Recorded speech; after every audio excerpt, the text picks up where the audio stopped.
All right, everybody. Thanks so much for stopping by another live episode of Real Estate Titans, sponsored by Lion Bolt Media. I'm your host, Greg Fowler, traveling throughout the marketplace, interviewing the top real estate professionals in our field, essentially gathering insight, inspiration. What really drives and motivates these top producers above and beyond everybody else in what I'd like to consider a real estate titan. Now, our very special guest and featured item today, all the way from Summit County, Colorado, none other than Amy Nakos. Amy, it's an honor and a pleasure to have you. Thank you so much for taking the time. I'm honored to be here, Greg. Thank you so much for the opportunity. Oh my gosh, I can't wait to just dive into the series of questions. You and I just having an incredible conversation and sharing it with the Titan Nation out there, really what makes you tick and the decisions that you've made in your life and your career up to this point, Amy. So without further ado, let's just go into the series of questions. The first one being, telling everybody just a little bit about yourself, who you are, where you're from, what got you into the business, and where you are today. Absolutely. So my name is Amy Nakos. I currently live in Frisco, Colorado. By way of a farm on Nebraska, I was raised a farm girl. And wow. Went to undergraduate in Iowa at a small college in Storm Lake called Buena Vista. And then I went to law school at the University of Iowa. So I have an active law license, but I do call myself a recovering attorney right now. So That's great. I practiced law in Chicago for about 5 years. And then my husband and I got married, had a child, and decided to move to the mountains of Colorado. So I've been here since 2003.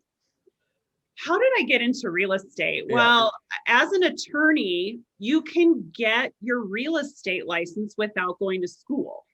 Without going to real estate school. Mm-hmm. You just have to take the test. So when I was in Illinois, I did that. I thought, yeah, I'll get my real estate license. And around that same time, I read the book, Rich Dad, Poor Dad by Robert Kiyosaki. I think it came out around that time. Okay. And I even have a copy of it. It's tattered, torn. This is it. This is the copy. Oh, that's awesome. And I know. So my husband and I both read that book, and it kind of changed the way we thought about how are we going to live our lives, build wealth. And we both decided that real estate was going to be a large part of how we were going to live our lives and build wealth. And this was in our late 20s. I just turned 49. So congrats. I've been doing it for 20 years. Yeah. So we decided, well, we're both going to get our real estate license and we'll invest in real estate. That was step one. And from there, I ended up, I would say, falling into real estate. It sort of captured me as opposed to me saying, oh, I've always wanted to be a real estate broker. So we came to Frisco, Colorado, and bought a building out of foreclosure that we managed, and then built a fourplex, which I live in one of the units right now. So I sold the other three, started working for the builder, got a bunch of clients from that. And that was the beginning of my real estate career. And that was in 2006.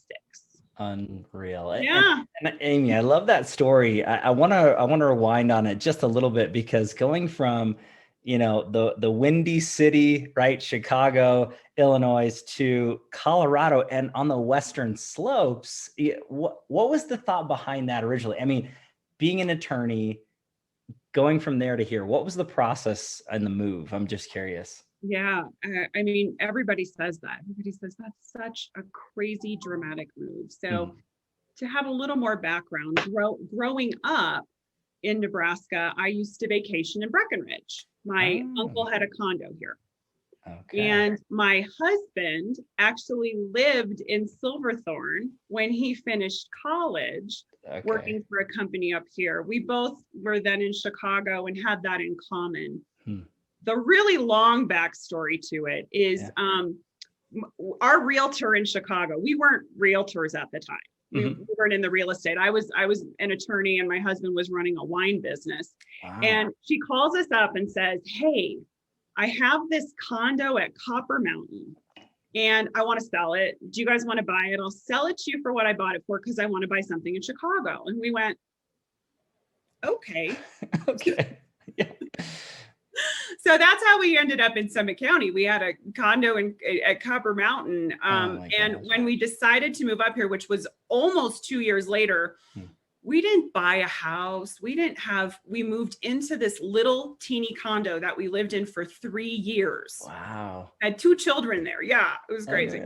Unreal. I mean, I love that story though in the background, because the way that people make a decision to relocate, and the locations that they do, and especially so drastically different, but you both have backgrounds and understanding of Colorado. Mhm. And I don't know, maybe hopefully I'm not speaking for you or any other Coloradans that are here, but it's incredibly beautiful here. And where you live in particular, I mean, you're right in it. You're in the mountains. So We're steps from hiking trails. And I think that we made a decision. We lived in Chicago and then moved to the suburbs, and we made a decision shortly into our suburban life that this was not it didn't mesh with our lifestyle. We wanted to just be outdoors and just have that. My husband's a big cyclist. I love to hike. And so we just said, if we don't do it now, we're never going to do it. So we did it when we were young. We just picked up and we moved to where we wanted to be. And we looked in the Denver metro area too. But really we ended up saying, well, we have this condo, let's just move into it. And we never left Summit County. And it was the best decision we made, because we love it here and we've been able to establish our lives and our business. I mean, I built my business up here from scratch, nothing, knew nobody, nothing. Let's go into that, Amy, because that's important too, because we got to that point. You're here in Colorado, real estate transition. You've done so much in your career. So let's talk about the beginning to where you're at now. I think that's really important. Sure. I mean, we started off, I've always worked on my own. So I call myself somewhat of a maverick in that regard. I'm not a real corporate person. So gotcha. I did look at the bigger brokerages up here and going to work for them. And I really felt like I wanted autonomy. I like autonomy and freedom, and I like to do things the way I want to do it. So what did I do? I started my own company. That's what I did. I'm going to do it myself. And we started, it was called Landmark Real Estate Group. We actually still have that company. What a great name. Really what I started with was, I'm a relationship builder. I talk to people. I'm very social. I meet people. So I started with one client who owned the condo across the hallway. Can you help me? Sure. That was the first thing. And then just started to meet more people up here and establish myself as a real estate professional. But the thing that really kicked off my career was we developed a 4-unit townhome. Right. And I still live in one. I mentioned that earlier. And then I needed to sell the other 3. So those were 3 amazing listings that I had. And it got me to meet the brokerage community. It got me out there. It, back then, this would have been in 2006. Wow. So we didn't have as much social platforms, right. It was mostly just MLS and putting a sign in the yard and right. throwing some flyers in. But it helped to establish my real estate career. I then went on to work for the builder and do more and more of his sales. But then when you have those listings, you then get buyers who come in, and maybe your property doesn't work for that buyer, but you can help them to find something else. Sure. So that's what started my career. And we built up the brokerage. At one point, I think we had 10 or 11 brokers. Whoa. And then the recession hit. Okay. And so I'm in a resort market, and we can talk about that. We can go down that direction if you want. But the resort market differs pretty dramatically from a primary residence market. So what we saw was, we didn't see a lot of foreclosures. We had some.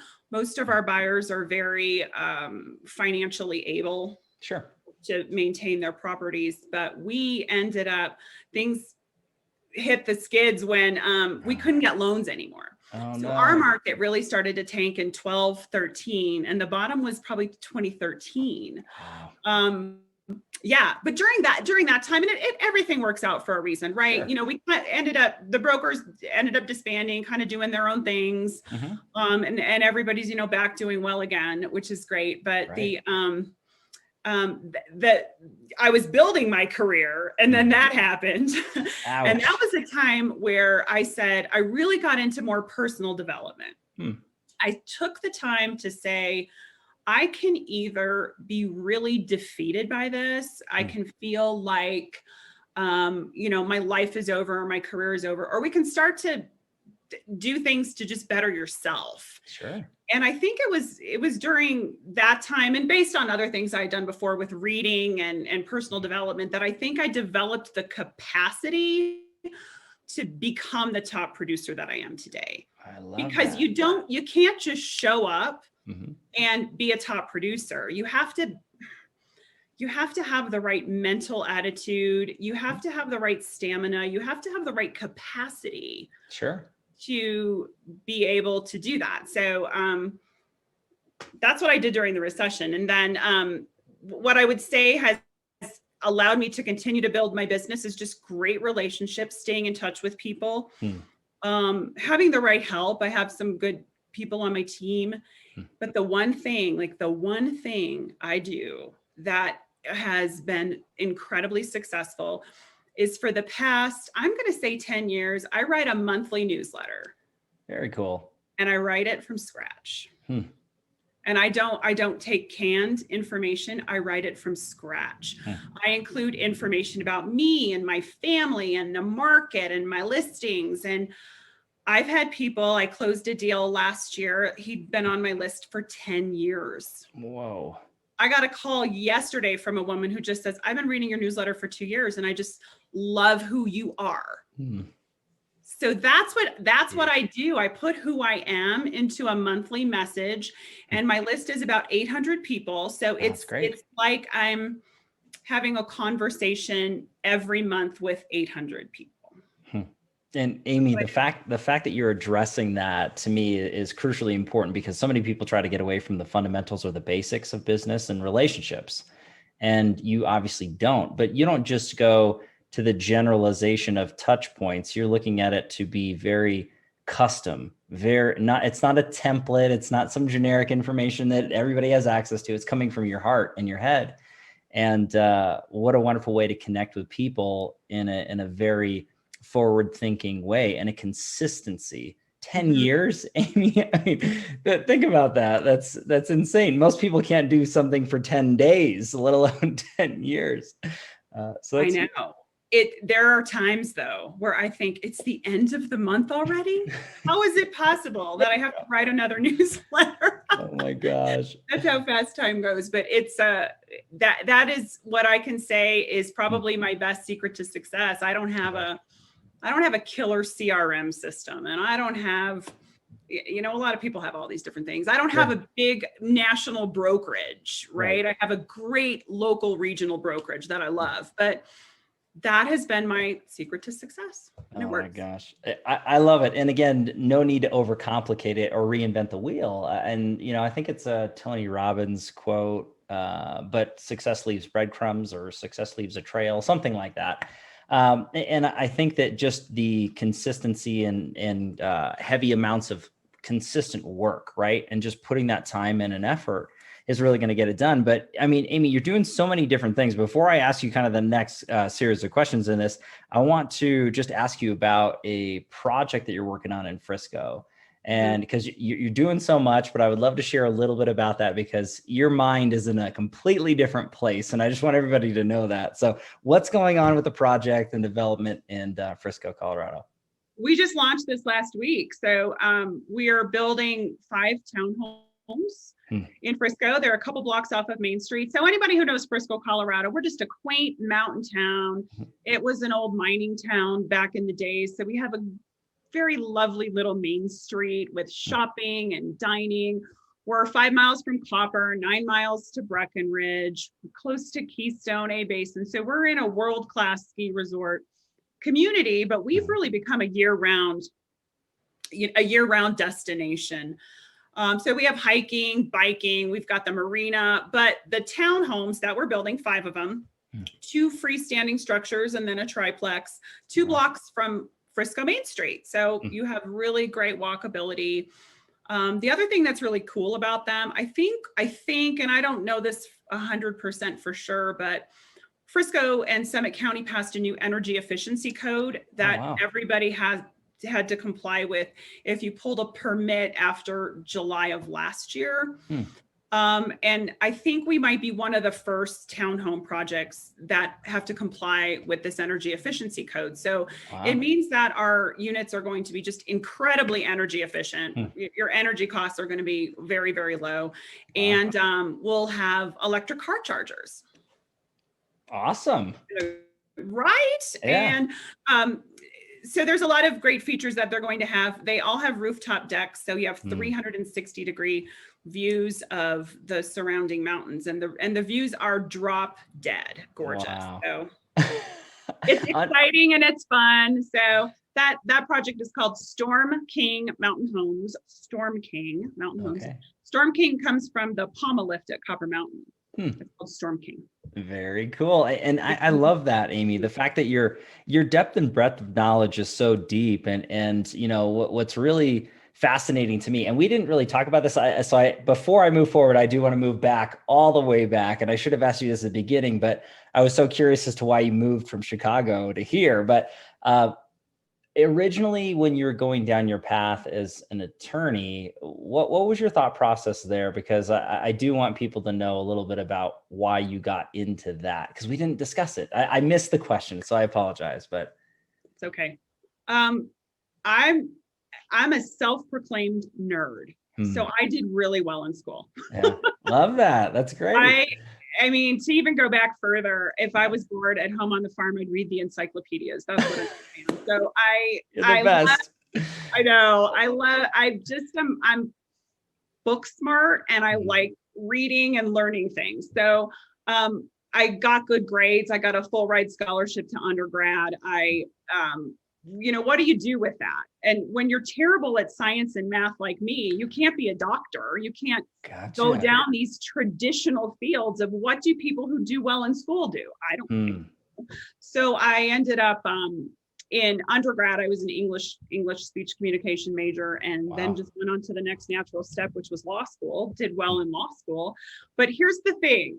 And this is where I want to talk about flow. We talked about this before. For sure. How do you find what you're really good at? Because I think when you're 19, 20, 22, and you're choosing a career and you're in school, you may not have really explored who you are and what your strengths are. And you're just going down a path because you think it might be the right thing to do. So I didn't really think through that carefully, that attorneys are high detail. High in front of computers, a lot of reading, a lot of in-depth analysis. And while I'm pretty good at that, I'm actually better at networking. Love it.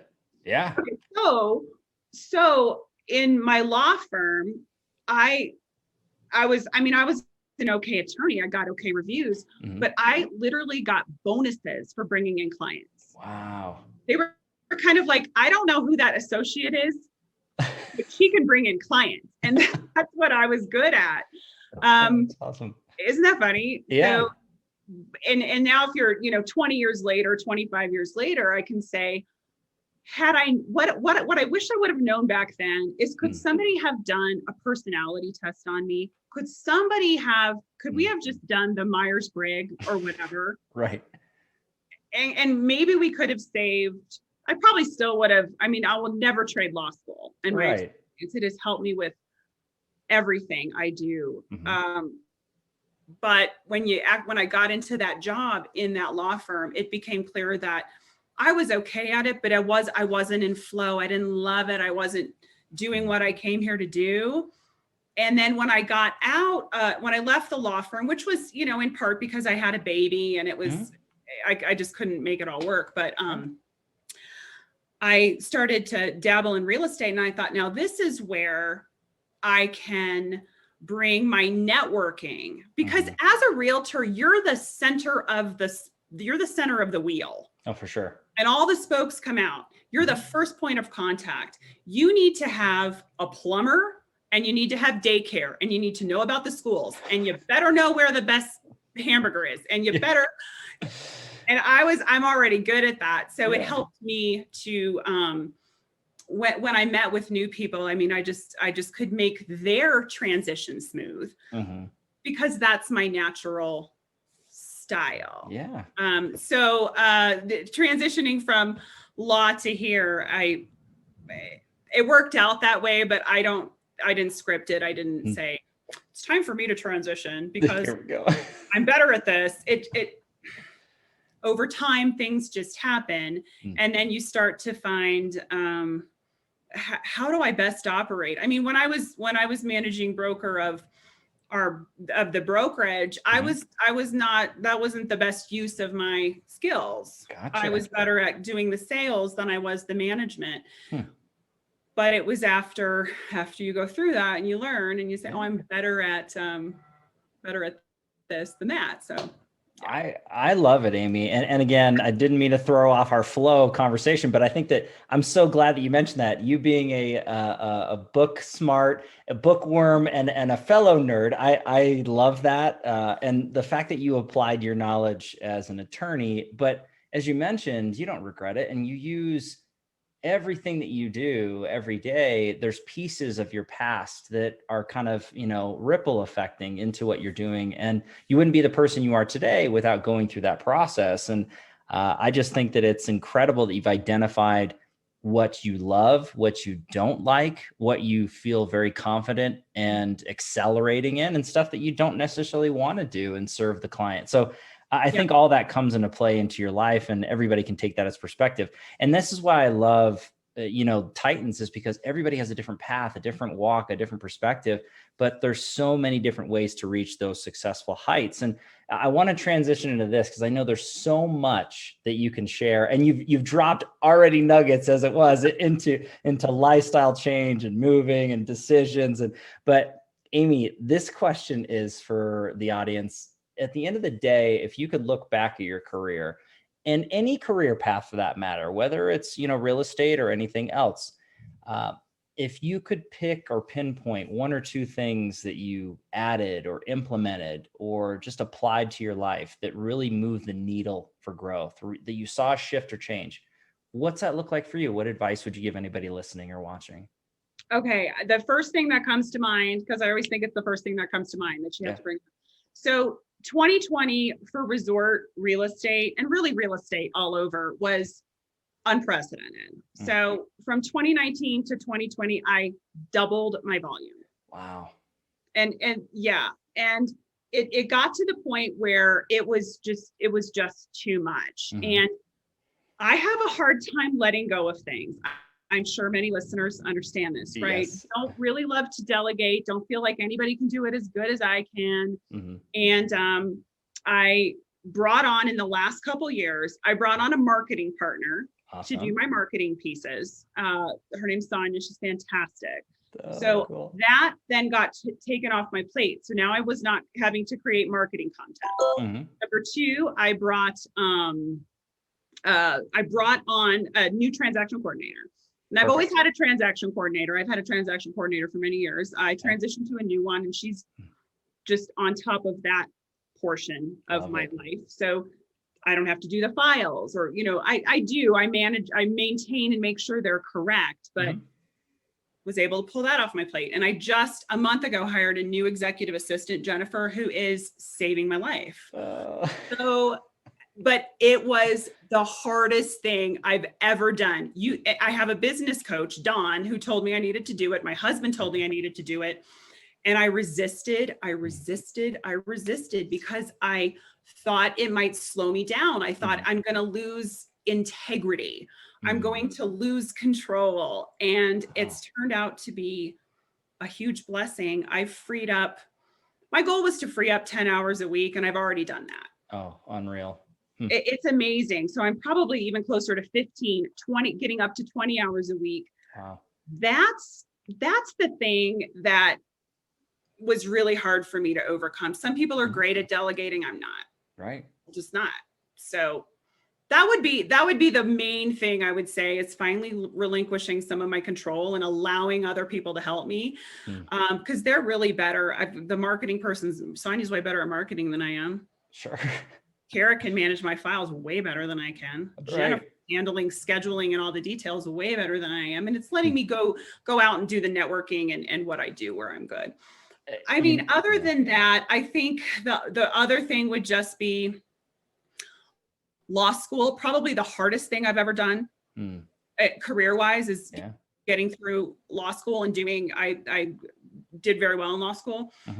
And there were times I just wanted to quit. It was hard, you know, and I'm so glad I did that. It's something that I always will have. And it's something that was a huge accomplishment. And when I look at things and analyze things now, I have a different skill set. I approach things a bit differently, but I will be honest with you. I still hire attorneys for things. I love it. I love it.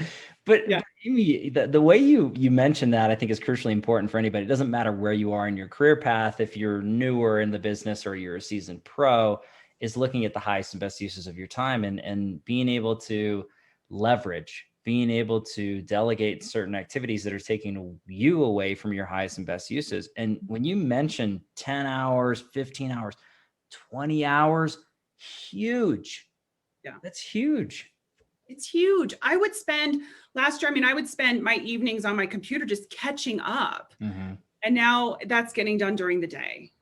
It's getting done on time. Yeah. And so but it's a jump. I didn't have a background where I was an employer. I didn't have a background where I managed people. I've always been, I guess, a solopreneur, which is why I call myself a maverick too. So if people out there who have managed other people before or understand how to best delegate, they might have a much easier time saying, oh yeah, I have this person doing this and this person doing this. But for me, because I had grown it from zero to what it was, everything felt like it was mine. Yeah. Yeah.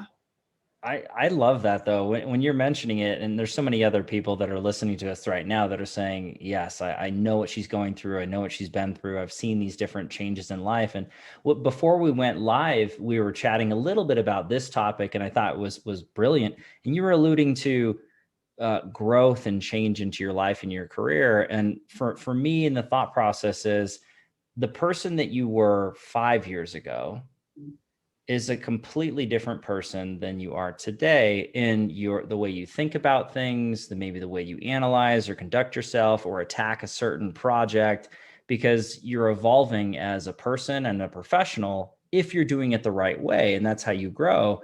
And I just think that mindset, because you had mentioned mindset, and I would love for you to chat a little bit about that, anything that comes to mind, because I think that everybody out there needs to understand, yes, you can read books, you can listen to podcasts, but it's all about having that open mind and then applying that knowledge and put it to work. But what are your thoughts on that through your life? That's a great question. I think that I'm all about accountability and personal responsibility. So talk to my kids about that, right? Where I don't want to hear an excuse. It's nobody else's fault. It all comes down to you. So start that as a baseline. If it's going to be, it's up to me. So there's that. And then there's this great book out there. It's called The Slight Edge by Jeff Olson. I don't have it in front of me right now because I've given all my copies away. I buy them and I give them away and I give them away. But the basic premise of the book, The Slight Edge, is you don't have these huge jumps in growth, and you don't just wake up one morning and you're a success. Right. Success is the small little decisions you make every day. And the little decisions you make every day can lead you up or they can lead you down. You can think about, should I have an extra Oreo or not? Right. In the moment, the Oreo doesn't mean much, but after days and days and days, maybe you're pre-diabetic or you're overweight, whatever. I mean, that's just a silly example. Sure. The same thing goes with the positive. Could I spend my time just scrolling social media, or should I read a book? Should I make that one extra phone call? Should I call my mom? Whatever. And so that's if you can use that as your basis to say the small decisions I make every day are going to lead to my future success. And then you have to combine that, in my opinion, this is just what I do. Yeah. But combine that with, I almost want to say, a belief or a capacity for success. So if you don't believe you have what it takes to be successful, or you don't believe, oh, I'll never make $1 million. I'll never do more than 50 transactions a year. I'll never be number one. Then you won't. So, but you can't just turn that on. You can't just turn that switch. You have to actually lead yourself in your mental growth and your mental capacity to be able to accept that you are capable, deserving, and able to do it. And how did I do that? A lot of books, a lot of meditation, a lot of things. And that's a whole different podcast, probably for a different channel, right? No, this is great. If we want to get into those specifics, I'll start, showing you all the books and stuff. But it's really about changing limiting beliefs you have about yourself, and things you've been told and things you've been taught, to expand who you are. I mean, I think Brendan Burchard is one of the leaders in this. For sure. And I love listening to him about how you can have a growth mindset and be really effective and efficient. Yeah.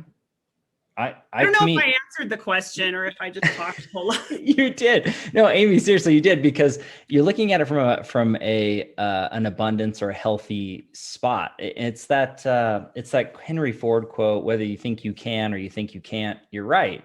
Yeah. And you have to set those boundaries or expectations into your life, as you're stating. And I find that so many of us, as we go through life and we're surrounded by other people, there's a level of guilty by association. So the saturation of our mind and our willpower tends to be based off of our environment. So if you're just latching on to those that are around you that are not big thinkers, that are not looking at how far can I push life? What are the biggest levels and places that I could go? If that's not your surrounding every day, it's going to be very difficult for you to just grow up that way. You have to be very intentional with the direction that you're going, as you're saying. And you're right, you'll never get there if you don't think it. And it's that other haiku or mantra, shoot for the moon and land among the stars, right? If you didn't set it there, you'd never even come close.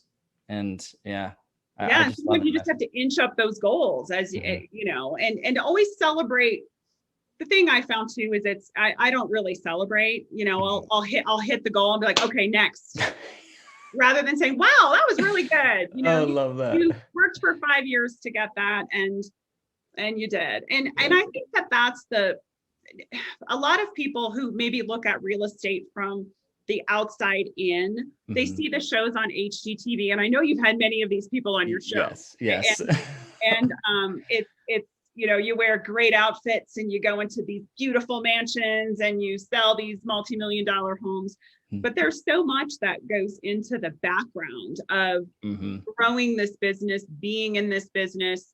And most people don't see that. They don't. And so, and you embrace that, and then you just continue to build on it.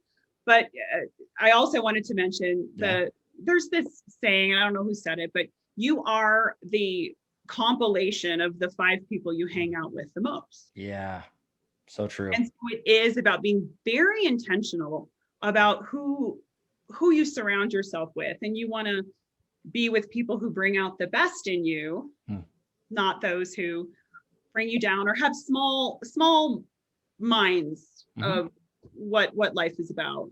And so that's what my husband and I have done for many years. It's just really trying to associate ourselves with the big thinkers and the people who are really shooting for the moon, like you said. And it works. Yeah.